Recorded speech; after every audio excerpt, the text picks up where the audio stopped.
हम लोग पलंग पे ना सोए। अब जो नहीं जानते, अभी से मेरा चैनल है, उसके ऊपर ओके करो, सब्सक्राइब करो और मेरे से जुड़े रहो। बहुत सारी बातें ऐसी बताई है मैंने जो आप कल्पना नहीं कर सकते हो। अब मैं एक और प्रार्थना कर रहा हूं आपसे कि जितने भी बच्चे हैं और जितने भी महापुरुष हैं जो नवरात्रि का उपवास करते, 9 दिन तक, ज्यादा नहीं, 9 दिन तक कम से कम हम लोग पलंग पे ना सोए।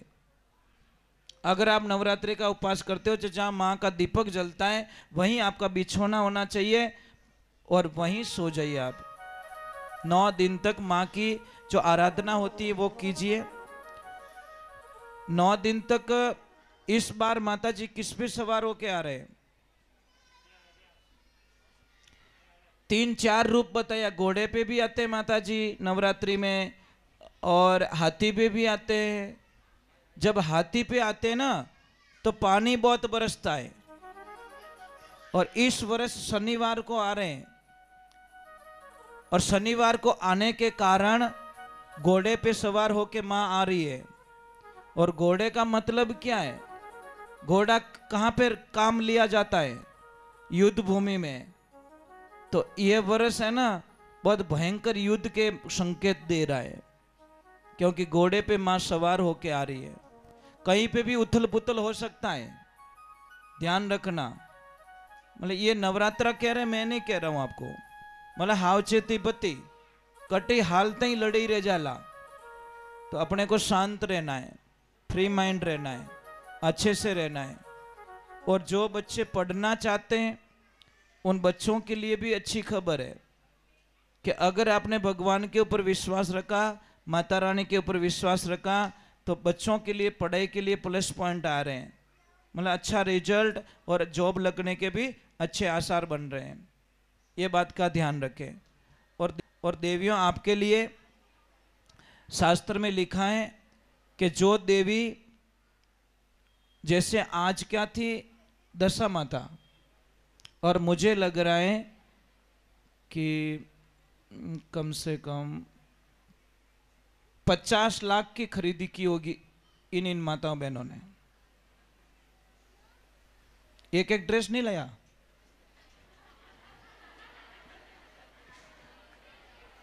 कोई बात नहीं, बचिया बचिया। अब मुझे बताओ, दशा माँ का व्रत किया आपने पक्का? अब दशा माँ को मांग्यो कोई, ओ बताओ। दशा मारो व्रत करियो, पतिदेव ने तड़ेम कुण कुण की दी, बे हाथ ऊंचो कर दो खाली। ये लफड़ा महाराज। मतलब 3%, कितनी? 100 में से 97 देवियों ने पति को प्रणाम नहीं किया। आपका उपवास का रिजल्ट 0। यहां आखो दिन भूखा मरिया, कुछ भी नहीं। देखो इन मतलब बापड़ा दुखी तो है, पक्की बात है।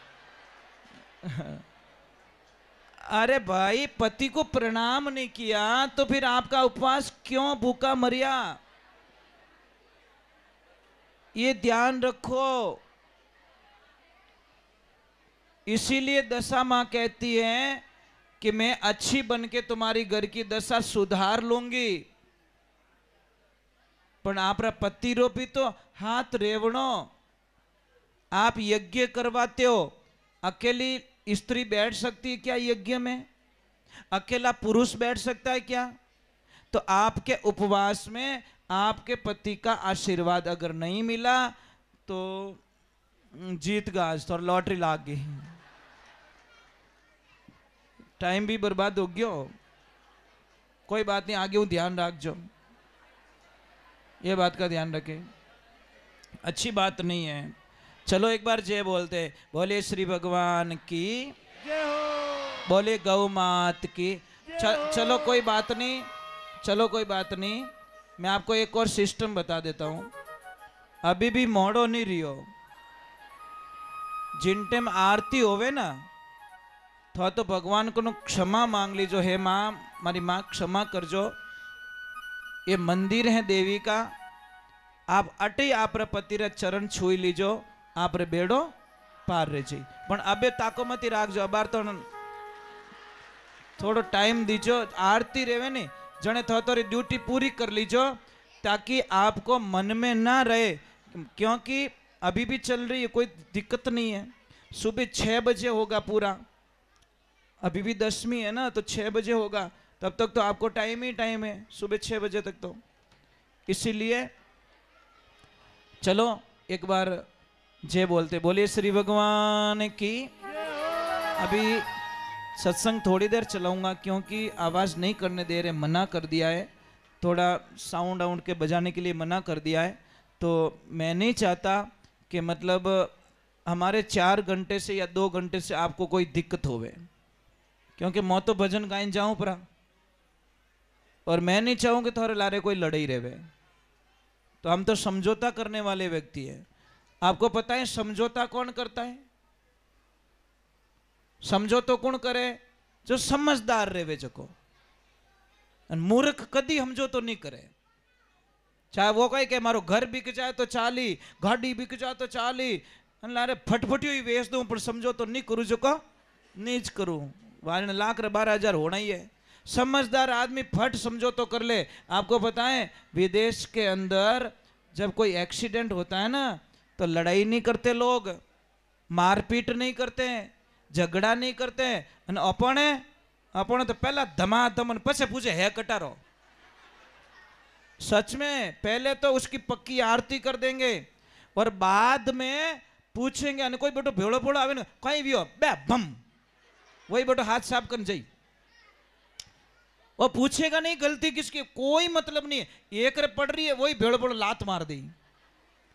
और विदेशों में जब एक्सीडेंट होता है साहब कार कितनी भी महंगी कार अगर टच से टच हो जाए तो दोनों नीचे उतरते और एक दूसरे को बोलते प्लीज आई एम सॉरी कारण के इंश्योरेंस है गाड़ी रो वो आप ही रोई आप क्यों लड़ी जो भाई गाड़ी रिपेयरिंग वो करके देगा कंपनी की गारंटी है वो करके देगा हम क्यों झगड़ा करें हमारा आपसी संबंध क्यों बिगाड़े अपन तटे गाड़ी तो अतरिक भागी बैठो ठेठ यूं कर दियो यूं कर दियो यूं कर दियो भाई समझौता करने की कैपेसिटी नहीं है। समझौता वही कर सकता है जो समझदार होता है और समझदार हमेशा हार मान लेता साहब वो जिद कभी नहीं करता उसको पता है मेरी छोटी सी जिद से मेरा समाज मेरा परिवार सब उजड़ जाएगा।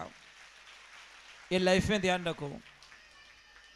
तो आज अपने जीवन काल में एक पॉइंट नोट करके जाइए कि मैं हमेशा समझौता करने के लिए तैयार रहूंगा ये ध्यान रखो।